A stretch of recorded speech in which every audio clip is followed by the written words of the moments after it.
Hello students, चाय पियेंगे? हाँ हाँ, आपसे पूछ रहा हूँ। हाँ, चाय से रिलेटेड ही आज हम आपका एक चैप्टर करने वाले हैं जिसका नाम है सॉल्यूशन। क्लास 12th का चैप्टर करने वाले हैं सॉल्यूशन। आज बेसिक लेक्चर होगा, इंट्रोडक्टरी लेक्चर। तो सबसे पहले आप लोग कैसे हैं? आई होप सभी लोग अच्छे होंगे। और तो शुरुआत करते हैं इस लेक्चर की। उसके पहले अगर आप इस चैनल में नए हैं तो प्लीज़ सब्सक्राइब 5KM चैनल। तो हम लोग रोज़ कितने ही चीज़ खाते हैं, पीते हैं। चाय हो गई, शरबत हो गई, शिकंजी हो गया, कोल्ड ड्रिंक हो गया। सब क्या है? ये सब सॉल्यूशन का जब नाम आता है तो हमारे मन में सिर्फ यही ख्याल आता है कि सॉल्यूशन का मतलब कुछ लिक्विड टाइप का, पर ऐसा नहीं है। गैस का भी हो सकता है, सॉलिड का भी हो सकता है, सॉलिड लिक्विड का भी हो सकता है। तो जो सॉल्यूशन है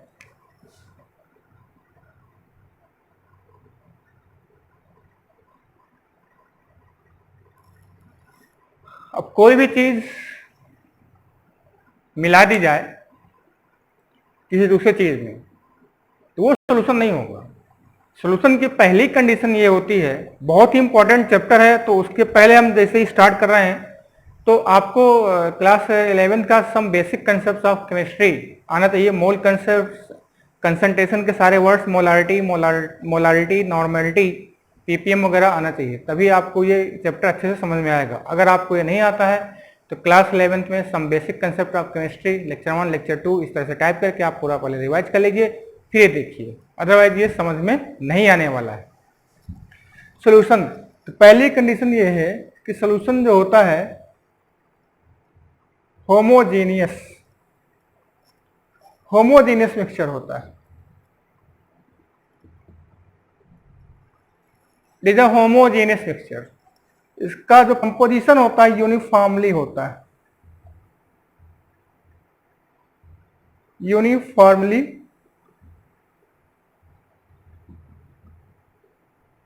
कंपोजिशन। तो सॉल्यूशन की सबसे पहली बात, दो कंडीशन थी जो हमने आपको बताई। एक तो यूनिफॉर्मली, जैसे कि हम शरबत बनाते हैं तो गिलास में जब शक्कर घोलते हो तो पूरी तरह से मीठा हो जाता है। ये नहीं कि कहीं कम मीठा कहीं ज्यादा मीठा, ऐसा नहीं है। नमक डाल तो, पानी में नमक डालो तो पूरी तरह से वो एक तरह का नमकीन होगा। अच्छा, यहां पर सॉल्यूशन की बात जब हो रही है तो सॉल्यूशन का मतलब ट्रू सॉल्यूशन से है। ट्रू सॉल्यूशन की बात कर रहे हैं। ओके, यहां सॉल्यूशन मींस ट्रू सॉल्यूशन। तो अभी हमने आपको कंडीशन बताई कि होमोजीनियस मिक्सचर होना चाहिए और यूनिफॉर्मली कंपोजिशन। तो solution is a homogeneous mixture of 2 and more than 2 things. इसको लिख लीजिए और प्रॉपर्ली नोट सुनाइए पूरे लेक्चर का। Solution is a homogeneous mixture of 2 or more than 2 substances. अब जैसे कि सिर्फ यही नहीं, चाय की बात की तो चाय में क्या क्या होता है? वाटर, मिल्क, चाय पत्ती,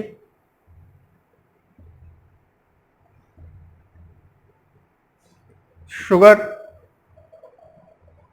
तो क्या ये सॉल्यूशन नहीं है? बिल्कुल है। ठीक है, कई सारी चीज हो सकती हैं, पर हम ज्यादातर इस चैप्टर में सिर्फ और सिर्फ बाइनरी सॉल्यूशन की बात करेंगे। बाइनरी सॉल्यूशन की हम बात करेंगे इस चैप्टर में, तो नोट कर लीजिए।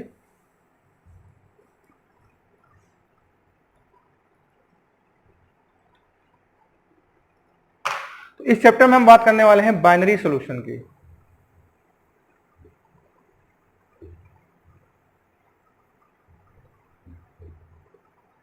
बाइनरी सॉल्यूशन का मतलब क्या होगा? जिसमें दो चीज हों।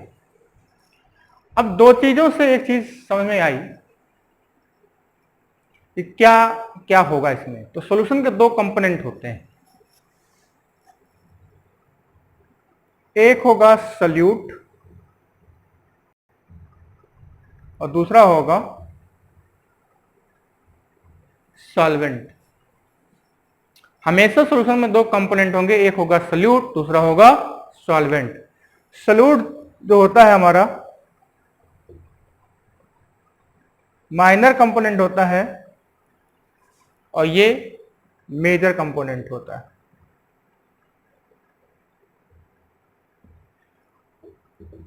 यहां माइनर का मतलब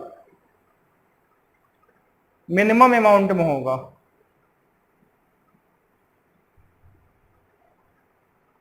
और मेजर मतलब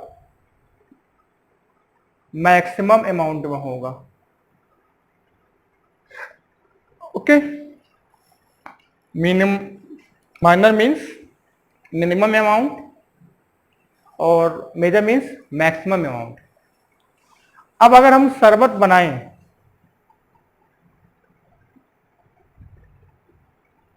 शरबत में हम क्या डालते हैं?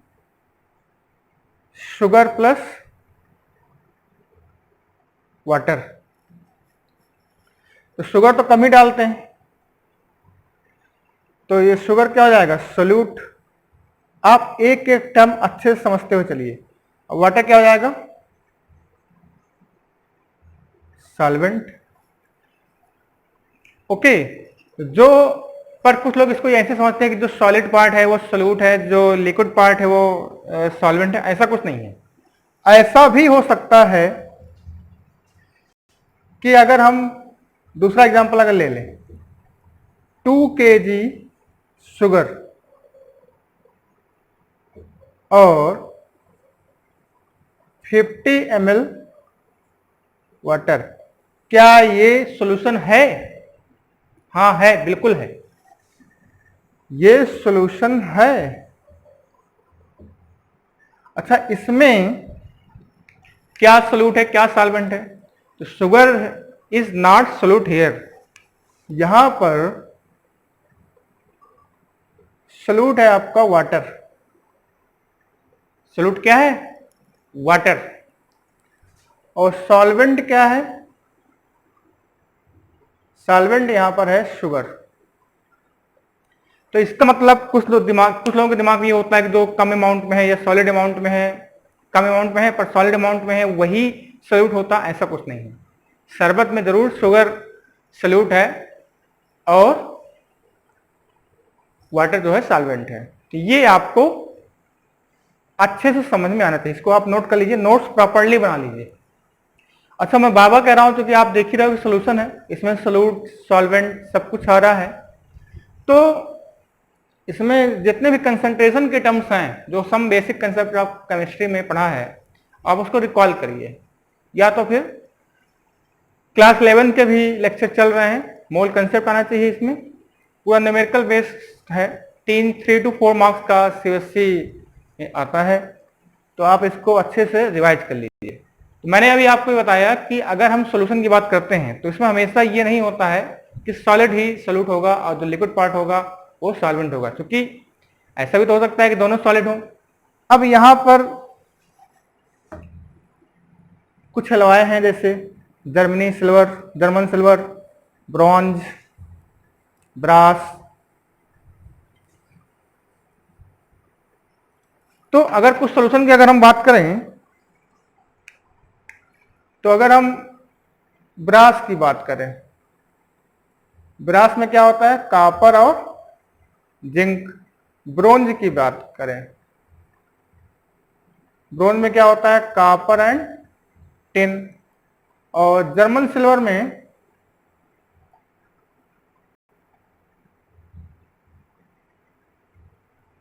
कॉपर, जिंक और निकेल पाया जाता है। तो इनमें देखिए ये सब के सब क्या है? सॉलिड है। इसमें जिसका अमाउंट ज्यादा होगा वो सॉल्वेंट होगा, जिसका अमाउंट कम होगा वो क्या होगा? सोल्यूट होगा। जैसे यहाँ पे क्या है? ये सॉल्वेंट, यहाँ पे ये क्या है? सोल्यूट। ये 80-20 का रेशियो लगभग होता है, 70-30, कहीं कहीं 80-20। तो ये ध्यान दीजिए, सबसे बड़ी बात समझना ये है, सॉल्वेंट का मतलब लिक्विड नहीं। कुछ लोगों के दिमाग में तो भरा हुआ है कि सॉल्वेंट का मतलब लिक्विड नहीं, कुछ भी हो सकता है। पहली बात तो यहां क्लियर करना पड़ेगा आपको। किसी भी सॉल्यूशन की नेचर कैसे डिफाइन करें, कौन गवर्न करता है? तो सॉल्यूशन का जो नेचर है हमेशा सॉल्वेंट से डिसाइड होता है। सॉल्वेंट से क्यों? क्योंकि सॉल्वेंट ही ज्यादा पाया जाता है, तो इसलिए सॉल्वेंट अगर लिक्विड मीडियम में हो तो उसका नेचर लिक्विड होगा, अगर गैस मीडियम में है सॉल्वेंट का नेचर तो उसका नेचर गैस होगा। इसी प्रकार सॉलिड। तो एक नोट्स बनाइए कि द स्टार लगा के लिखिए, the nature of solution is depend on nature of solvent. Nature of solvent. ये बात आपको समझ में अच्छे से आ गई होगी। अब देखिए, अब अगर हम सॉल्यूशन को कैटेगराइज करें, सोल्यूट और सॉल्वेंट के बिहाफ पर, सॉल्यूशन को अगर कैटेगराइज करें सॉल्वेंट और सोल्यूट के बिहाफ पर तो 9 पार्ट में डिवाइड कर सकते हैं। तो यहां पर अगर मैं ये लिखूं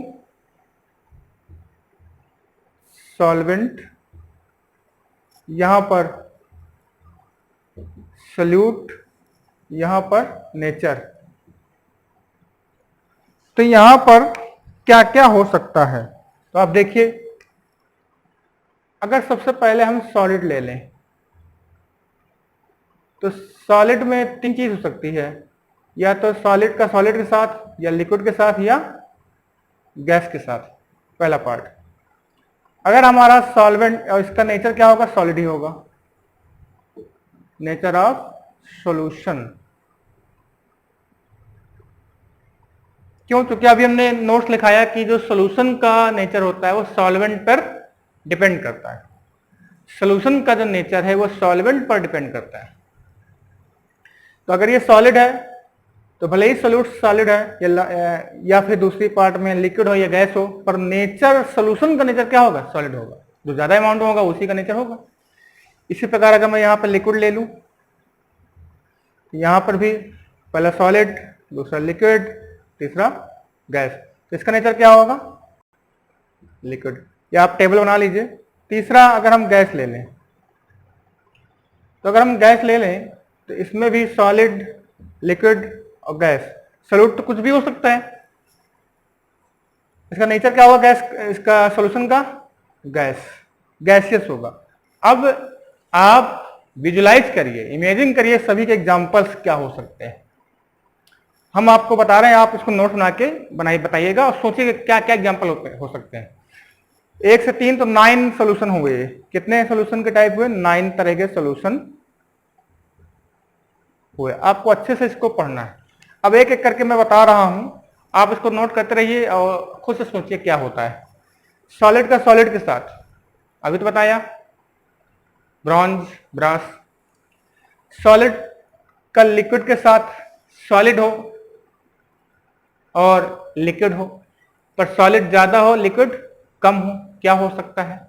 जैसे कि मिट्टी का डेला है, उसमें बारिश हुई, थोड़ा थोड़ा पानी वो गीला कर दो, या ये समझ लीजिए कि मिट्टी है, उसमें आप थोड़ा थोड़ा पानी स्प्रिंकल कर दो, तो क्या बन जाएगा? इसी प्रकार का सॉल्यूशन बन जाएगा वो। तो इस प्रकार का खूब सारे सॉल्यूशन आप सोचिए। सॉलिड का गैस के साथ, सॉलिड और गैस के साथ क्या हो सकता है? ज्यादातर सॉलिड हो और गैस हो। तो एक बार फिर हम उसका एग्जांपल देंगे। स्पंज के अंदर गैस फिल होती है, पर अगर मिट्टी का एग्जांपल है तो मिट्टी के अंदर जो पोर वैकेशंस होते हैं, जो स्पेस होता है, उनके अंदर हवा फिल रहती है, तो इसका एग्जांपल हो सकता है।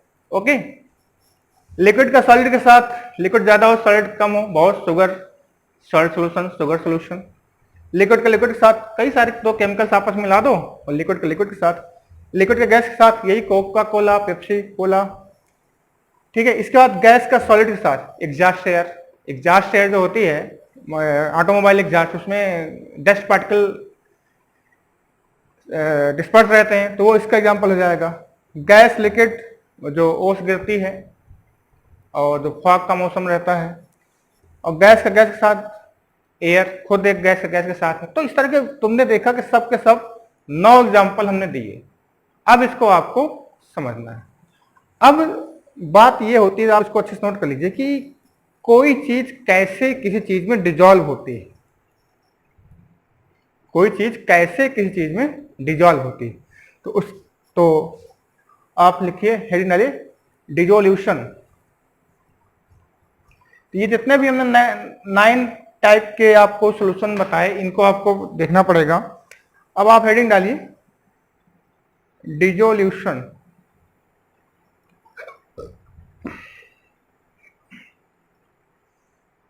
जैसे हमारे पास एक कंटेनर है,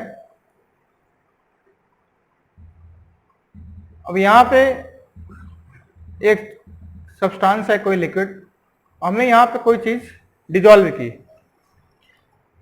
सॉलिड पार्टिकल, ऐसा इसको जैसे मैंने लिक्विड ले लिया, यहां पे कोई सॉलिड है, तो ये पार्टिकल नीचे आएगा।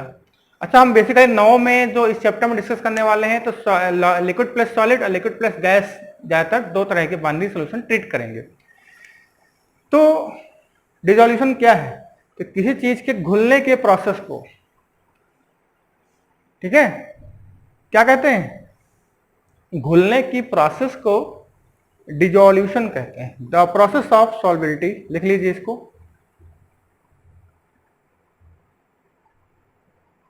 The process of solubility is known as dissolution।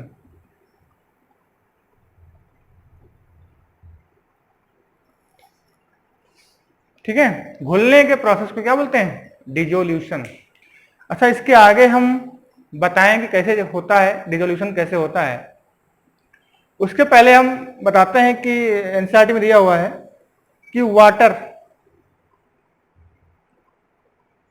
में मिनिमम 1 ppm क्लोराइड आयन होना ही चाहिए,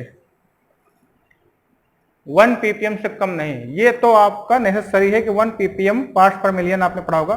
10 ppm क्या होता है? 10⁻⁶ पार्ट में क्लोराइड आयन जो होना ही चाहिए, ठीक है, अदरवाइज हमारे लिए वो दिक्कत है। अगर अच्छा, इससे कम नहीं, इससे ज्यादा नहीं होना चाहिए, मिनिमम इतना होना चाहिए। अगर 1.5 हो गई तो भी दिक्कत है, तो मॉर्टल हो जाता है। अगर इससे ज्यादा हो गया 1.5 ppm से फ्लोराइड, वाटर की बात कर रहे हैं अभी, ये नीट में कभी कभी पूछा जाता है एमसीक्यू क्वेश्चन में, तो क्या हो जाता है 1.5 ppm से अगर फ्लोराइड आयन ज्यादा हो गया तो पॉइजन बन जाता है। ये भी आप नोट कर लीजिएगा। हाँ, तो अब हम बात करते हैं डिसोल्यूशन कैसे होता है। ठीक है, तो आप समझिए इसको, डिसोल्यूशन, इसको नोट कर लीजिए आप। देखिए, हमने अगर यहां से कोई चीज डिसॉल्व की, ये यहां आएगा, यहां डिसॉल्व होगा, नीचे बैठने लगेगा। तो जो नीचे ये सॉलिड जो हैं आपस में नीचे आएंगे, अब एक दूसरे से कोलाइड करेंगे, अब कोलाइड करके यहाँ क्या नीचे बैठने लगेंगे, बैठ जाएंगे, सेटल डाउन हो जाएंगे। तो इस प्रोसेस को बोलते हैं प्रेसिपिटेशन, या फिर बोलते हैं क्रिस्टलाइजेशन।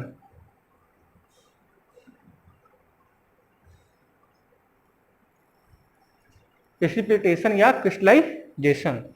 अब जैसे यहां पर जब प्रोसेस डिसॉल्व हो रहा है तो उसका रेट, डिसोल्यूशन का रेट, और जो क्रिस्टलाइजेशन है उसका रेट, तो इनिशियली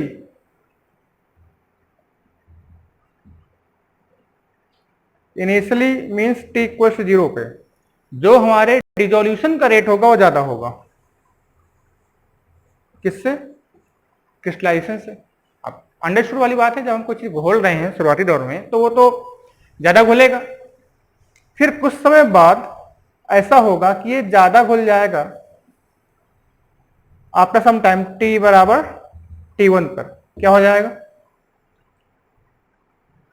ये RD जो है rate of dissolution, RD for rate of dissolution, ये इसके इक्वल हो जाएगा, R D equals to R C, rate of dissolution equals to rate of crystallisation. इसका मतलब क्या हुआ, मतलब जितना पार्टिकल्स घुल रहा है उतना ही क्रिस्टलाइज हो रहा है, फिर क्रिस्टलाइज होकर उतना फिर वो घुलना शुरू हो जाता है, दोनों बराबर हो गए। तो इसका मतलब क्या हुआ, इसका मतलब ये हुआ, इसका मतलब ये नहीं हुआ कि अब कोई चीज उसमें घुल नहीं रही है, रिएक्शन तो हो रही है, पर जितना घोल रहे हो उतना ही वो क्रिस्टलाइज हो रहा है। और इसी चीज को हमने क्लास 11 में पढ़ा था कि जितना घुल रहा है उतना ही क्रिस्टलाइज हो रहा है, डायनेमिक इक्विलिब्रियम इसको बोलते हैं।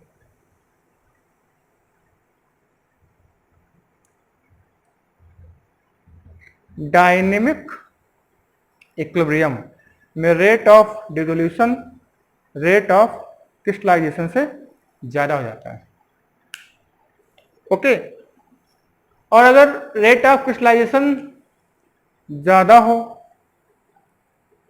तो सैचुरेट हो जाता है सोल्यूशन। तो सोल्यूशन के इस प्रकार से ये प्रोसेस चलता है, इसको आप नोट कर लीजिए। आज बिल्कुल बेसिक पढ़ेंगे और कल से न्यूमेरिकल प्रॉब्लम शुरू हो जाएगा, अगली कल से मीन्स नेक्स्ट लेक्चर से। तो और जो समझ में नहीं आ रहा है तो डाउट तो कमेंट सेक्शन में लिखिए कैसे क्या हुआ, तो आपको नेक्स्ट लेक्चर में फिर से बता दिया जाएगा। अब यहां पर देखिए सॉल्यूशन, टाइप ऑफ सॉल्यूशन, इसको आप समझिए।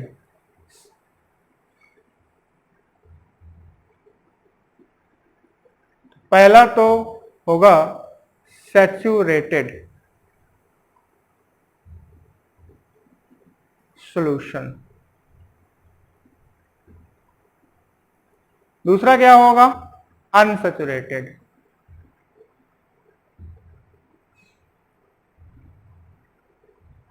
और तीसरा होगा super saturated.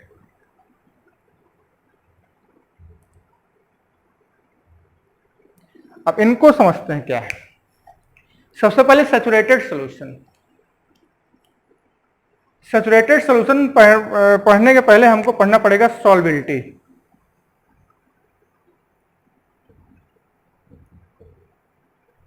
What is solubility,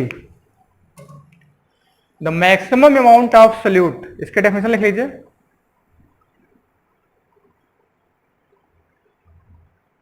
the maximum amount of solute which can be added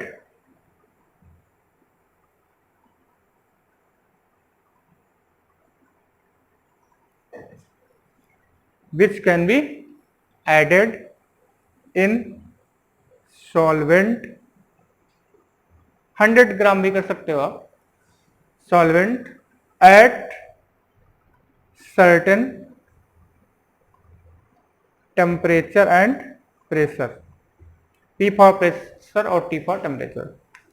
तो मैक्सिमम अमाउंट जो सॉल्यूट का हम घोल सकते हैं किसी स्पेसिफिक टेम्परेचर पे, वो क्या होती है सॉल्बिलिटी, ये आपने छोटी क्लास में पढ़ा होगा। तो सबसे पहले हम सैचुरेटेड सॉल्यूशन की बात करते हैं। तो बाय द वे जैसे कि इसकी बात करते हैं, टेम्परेचर ले लिया हमने 50 डिग्री से 90 डिग्री सेल्सियस या 50 डिग्री सेल्सियस, और 90 डिग्री सेल्सियस में हम 1 लीटर वाटर में 200 ग्राम, ज्यादा हो जाएगा, 100 ग्राम शुगर ऐड कर देते हैं। पर अगर इससे ज्यादा 101, 102 या 150 ग्राम ऐड करें तो वो डिजॉल्व नहीं होती, वो नीचे क्रिस्टलाइज होना शुरू कर देती है। तो ऐसे सॉल्यूशन को हम बोलते हैं saturated solution. Saturated solution is that solution in which no more amount of solute can be added at specific temperature and pressure। तो ये सैचुरेटेड सॉल्यूशन हुआ, इसकी आप डेफिनेशन लिख लीजिए, आपको आती भी होगी। अब बात आती है अनसैचुरेटेड।